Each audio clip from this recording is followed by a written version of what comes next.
Bonjour frères et sœurs. Donc j'aimerais vous passer un message. C'est un message d'exhortation, d'encouragement de la part du Seigneur pour nous dire, nous qui avons fait ce choix qui nous donne accès à ce chemin nouveau que le Seigneur a inauguré pour nous et dont nous avons accès par la foi pour aller au ciel. J'aimerais nous exhorter aujourd'hui à tenir ferme dans notre foi. Parce que, comme vous le savez, la foi d'un enfant du Seigneur est précieuse. Précieuse pour le salut de son âme. Et la Bible nous parle aussi du bouclier de la foi qui éteint les dards enflammés de l'ennemi. Pourquoi? Parce que dans ce salut, dans cette foi, frères et sœurs, nous marchons et nous sommes également combattus. C'est-à-dire que le diable, qui est notre adversaire, s'évertue à nous tenter, à nous déstabiliser. Et cela aussi est permis par le Seigneur. Parce qu'il faut que notre foi soit éprouvée, frères et sœurs. Et nous sommes dans un combat perpétuel. Ce combat n'est pas charnel. Ce combat n'est pas contre la chair et le sang, les hommes. Mais il est pour notre salut. Il est contre les autorités et le prince des ténèbres, frères et sœurs. Et nous nous battons chaque jour afin de gagner le Seigneur et gagner, frères et sœurs, cette couronne que le Seigneur nous a réservée, qui est notre salut. Et voilà ce que la Bible dit dans Apocalypse 3, verset 11. La Bible nous dit, « Voici, je reviens bientôt, tiens ferme ce que tu as, afin que personne n'enlève ta couronne. » Voilà ce que Jésus va dire à l'église de Philadelphie, que nous voulons être devant le Seigneur, car c'est la seule église qui a été trouvée, justifiée devant le Seigneur, frères et sœurs.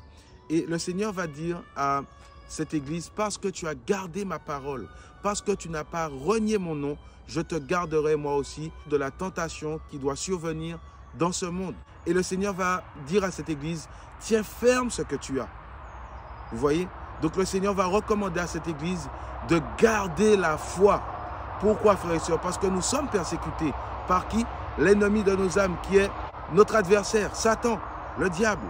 Et nous avons cet exemple dans la parole, quand Jésus a été tenté pendant 40 jours dans le désert, tenté par le diable qui a voulu remettre en question cette parole qu'il avait reçue en lui, vous voyez, et qui venait de Dieu. Et cette parole est véritable. Il n'y a pas plusieurs dieux. Il n'y a qu'un seul créateur, frères et sœurs. Et toi qui as accepté Jésus-Christ, tu as ce moyen, tu as le créateur véritable, celui qui te permet d'accéder au ciel après la mort, frères et sœurs. Oui, parce qu'il y a beaucoup de religions et beaucoup disent qu'ils connaissent le créateur.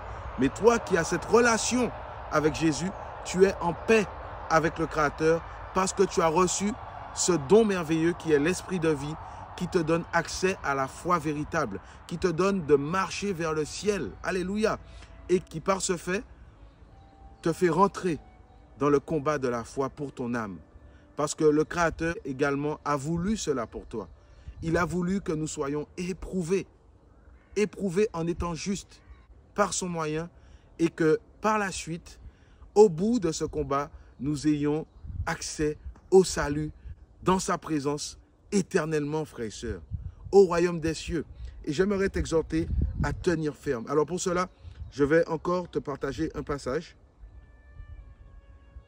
La Bible dit, dans l'épître de Paul aux Romains, chapitre 1, verset 16, « Je n'ai pas honte de l'évangile, car c'est la puissance de Dieu pour le salut de quiconque croit. » Waouh! Je n'ai pas honte de l'évangile, car c'est la puissance de Dieu pour le salut de quiconque croit. Donc, pour le salut des autres, toi aussi, ta foi doit être ferme. Tu ne dois pas être vacillant. Nous ne devons pas être vacillants, mais nous devons retenir fermement la profession de notre vocation, de notre foi, pour aller au ciel. Et ça, frères et sœurs, l'ennemi va ruser. Il va, frères et sœurs, utiliser des humains autour de nous, par leur religiosité, par leur mode de vie, qui est l'apparence de la piété. Mais ces êtres humains, n'oublient pas qu'ils ont renié la force. Et toi, tu as cette force en toi. Cette force en toi, qui est Jésus-Christ de Nazareth. Alléluia. Et malgré le mépris dont tu fais l'objet chaque jour, sache que ton Créateur est à tes côtés. Malgré le fait que tu sois envoyé dans ce monde comme un agneau au milieu des loups, comme une personne sans force parce que tu as rejeté la justice du monde. Tu as rejeté la justice des hommes pour adopter celle du Créateur. Et c'est le meilleur des choix que tu as fait. Mais pour cela, il te faut être patient, ferme dans la foi. Il te faut être calme dans l'épreuve. Il nous faut être calme dans l'épreuve. Alléluia. Et nous sommes éprouvés, frères et sœurs. Oh oui, parce que le diable, la Bible nous dit, se déguise en ange de lumière. En fait, ce monde permet que tu sois oppressé. Ce monde permet que tu sois maltraité. Vous voyez, par la langue, par des hommes à travers lesquels le diable va passer pour vouloir te séduire. La séduction par rapport à la religiosité. Vous voyez, la séduction par rapport au mal, la séduction par rapport à un tas de choses. Mais toi, retiens ferme la profession de ta foi. Tiens ferme dans ton cœur la foi que le Seigneur t'a donnée. Donc le Seigneur nous invite à ne pas renier notre foi, à ne pas avoir honte de l'évangile et à briller dans cette génération. Vous voyez ou pas? Parce que c'est par notre foi que les autres aussi vont croire. Mais si notre foi diminue, si notre foi est éteinte, si nous laissons notre adversaire voler notre foi, parce qu'il va utiliser des choses, des hommes, des enfants, toutes sortes de choses. Toi qui es à l'école, toi qui es jeune, je parle aussi pour les jeunes, pour les enfants, et je parle aussi pour les parents. Je vous encourage à rallumer cette foi dans vos foyers. Vous voyez, la parole que vous annoncez à vos enfants pour qu'ils soient fermes, parce que nous sommes dans un temps où les religions, frères et sœurs, sont en train de se multiplier dans les classes de vos enfants, frères et sœurs, dans les écoles, dans les États. Et toi, tu dois, en tant que parent, nous devons rallumer cette foi, cette parole du Créateur dans le cœur de nos enfants afin qu'eux aussi ils puissent tenir ferme et qu'ils ne se laissent pas appâter, qu'ils ne se laissent pas, frères et sœurs, attraper, mais qu'ils puissent être au milieu de cette génération, frères et sœurs, des flambeaux vivants. Alléluia. Parce que cette foi est vécue par leurs parents. Parce que cette foi, frères et sœurs, cet amour, frères et sœurs, alléluia, cet amour de Jésus est manifeste dans leur foyer, dans leur maison. Donc, que dois-tu faire? Tu dois avoir la vie de ton Créateur chez toi. Josué va dire, moi et ma maison, nous servirons le Seigneur. Il faut que tes enfants voient cet amour en toi. Il faut que tes enfants voient cette foi, cette fermeté, frères et sœurs, et cet amour aussi envers le prochain en toi, afin que leur foi ne défaille point. Frères et sœurs, nous sommes dans une génération, nous sommes dans des temps qui sont critiques. La Bible va nous dire dans Hébreux 10, à partir du verset 23 au verset 25, retenons la profession de notre espérance, sans vaciller, sans varier, car celui qui nous a fait les promesses est fidèle. 24. Et prenons garde l'un à l'autre, les uns les autres, afin de nous inciter à quoi? À l'amour, à la charité et aux bonnes œuvres. Alléluia. Verset 25. Ne quittons point notre assemblée, ne quittons point le corps du Seigneur. Alléluia. Frères et sœurs, ce corps en esprit, cette habitation en esprit, le Seigneur nous exhorte à ne pas la quitter. Alléluia. À travers le corps de Christ, le Seigneur fait luire, fait briller sa bienveillance envers nous. À travers ton frère, ta sœur, le Seigneur fait briller sa bienveillance. Donc, ne quitte pas le corps du Seigneur. Non, ne quitte pas ce que le Seigneur t'a donné parce qu'il t'a fait rentrer aussi dans son assemblée, dans son corps, qui est une assemblée spirituelle à la base. Alléluia. Donc si toi tu sors, il y aura un manque. Si toi tu sors, quelqu'un va faillir aussi dans la foi. C'est ce que ça veut dire ici. Alléluia. Ne quittons point notre assemblée comme quelques-uns ont accoutumé de faire, mais nous exhortons l'un l'autre et cela d'autant plus que vous voyez approcher le jour. Frères et sœurs, vous n'êtes pas sans savoir que le jour approche. Les temps sont proches. Ne vacillons pas. Ne nous laissons pas séduire et prions les uns pour les autres. Exhortons-nous les uns les autres à pouvoir aimer notre Père. Exhortons-nous, appelons-nous. Tu connais des frères ici et là, même s'ils ne sont pas proches de toi, même si tu ne peux pas les voir physiquement, appelle-les, prends de leurs nouvelles. Ne laisse pas, frères et sœurs, nous sommes amenés à être unis.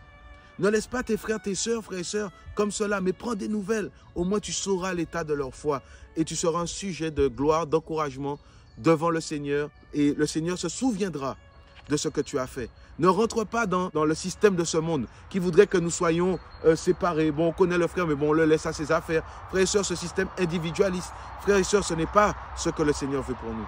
Ce n'est pas la pensée du Seigneur. Et nous devons revenir à cette pensée.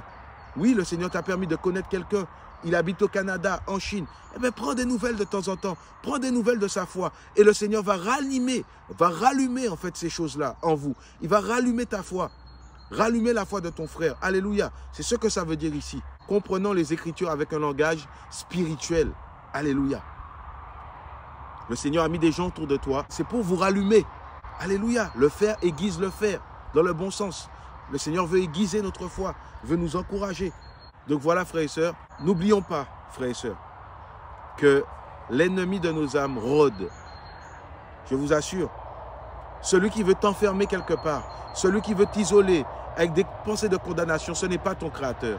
Tu te sens mal, tu ne te sens pas bien, tu as envie de parler de quelque chose, ne reste pas enfermé.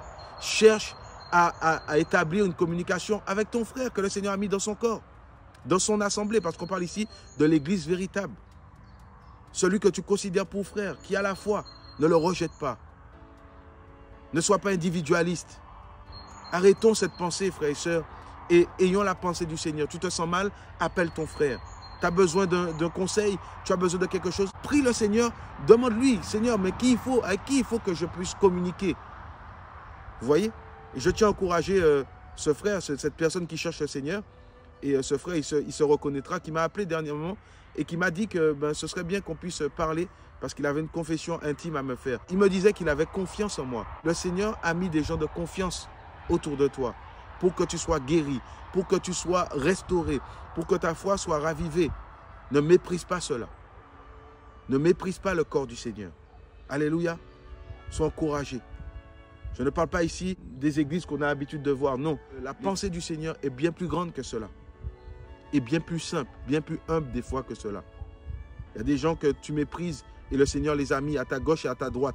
Des fois, ce sont des gens de ta famille. Tu les méprises, mais tu vas chercher ailleurs, pensant que le Seigneur est quelque part de précis. Non, le Seigneur est dans ton cœur et il a mis aussi des gens autour de toi. Ne les méprise pas, parce que des fois, c'est par eux que le Seigneur veut passer pour te fortifier et t'encourager. Soyez bénis, passez une bonne journée, que ta foi soit restaurée, soit ravivée en ce jour. La foi de ton foyer, de tes enfants, de ta femme. Prends le temps d'échanger, prends le temps de communiquer, prends le temps de savoir ce qui est dans le cœur de l'autre. Ce n'est pas forcément de prêcher, de montrer que tu connais. Non, c'est le temps aussi d'écouter son prochain. C'est le temps d'appeler son prochain, frère et sœur. Nous sommes dans une génération où tout le monde veut attendre qu'on l'appelle pour pouvoir prendre des nouvelles, frères et sœurs. Nous ne sommes pas de ce genre de personnes. Si le Seigneur attendait à chaque fois qu'on vienne vers lui pour nous parler, frères et sœurs, nous serions déjà morts. Alléluia. Comprenons que nous sommes dans une guerre. Comprenons que l'âme de notre frère souffre. Comprenons que notre sœur a besoin. Comprenons que notre frère a besoin. Alléluia. Soyez bénis et à ciao pour une nouvelle vidéo.